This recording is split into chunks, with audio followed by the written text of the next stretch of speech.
Hey, this is Chris. Okay, it's the third time trying this video. Let me get to the point again. The temple in Jerusalem, God had it destroyed in 70 AD. Jesus prophesied that the temple would be destroyed. God led the Roman army to the gates of the city. They surrounded it. They built their siege works. After 3 years of really horrendous conditions, the Jews finally surrendered. The Romans came in and they tore that temple down to the ground. Well, they tore the whole city down to the ground. And that, as they say, is that.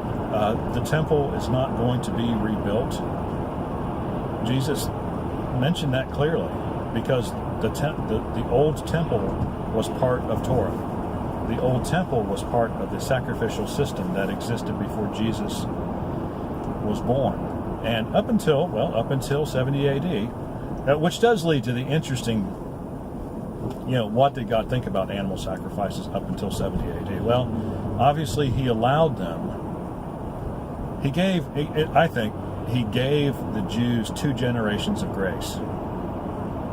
That's what I think. By the simple fact that the temple was still standing, he allowed those sacrifices to go on simply because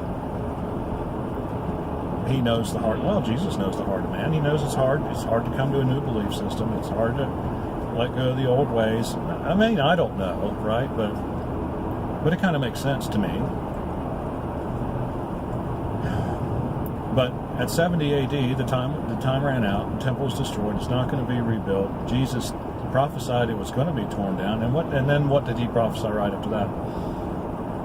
He prophesied that he would rebuild the temple in 3 days. And of course, he was not referring to the stone temple. He was referring to himself, his body, which would become the new temple of believers, for believers, made up of believers.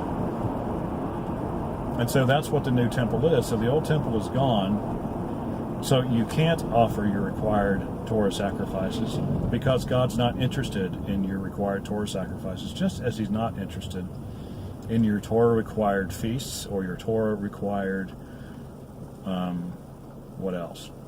Sabbath observances. He doesn't care. He's not impressed. You think you're loving God by doing these things, and all you're doing is wasting time. Because you're not treating his son with the due respect that he deserves, and you're not listening to his words. You're listening to Moses' words instead. You say you're listening to Jesus' words, but you're not. You have not made the leap from the old covenant to the new covenant. And so, while at the same time, you make it every kind of excuse why you don't need to follow the old covenant in its entirety. You just pick and choose. Really, Torah observant Christians and Southern Baptists, your typical legalistic Southern Baptist church, you're the same kind of people. You've just added Torah. The only difference is the Torah observant Christians have just picked and chosen more rules from the Old Testament to keep, but they're the same in their attitude towards Christ and their attitude towards God. It's all about what I do. It's all about me doing something to justify myself, make myself feel better. Yeah, you say you do it because you love God. No, you do it because you love yourself and you want to convince yourself that you're better than everyone else, and that's just the way it is. So, got any questions or comments? Leave them in the section below. An understanding of the covenants is the key to understanding what you should be doing with your life, and it's not doing things that God required a nation that you're not a part of to do. And that nation doesn't count for anything anymore anyway. So, you don't know your history, you don't know your Bible, you don't know theology.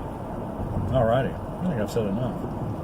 It is late. Well, it's not really late. It's 5 o'clock. I'm on my way home.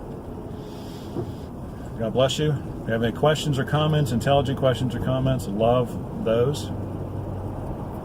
But I think we've pretty much exhausted the whole, Matthew 5:17-18 angle, and not following the whole Torah. But give it a try, right? I've erased a whole lot of stuff off that one post because it's just drivel. All right. God bless you. See you on the next one.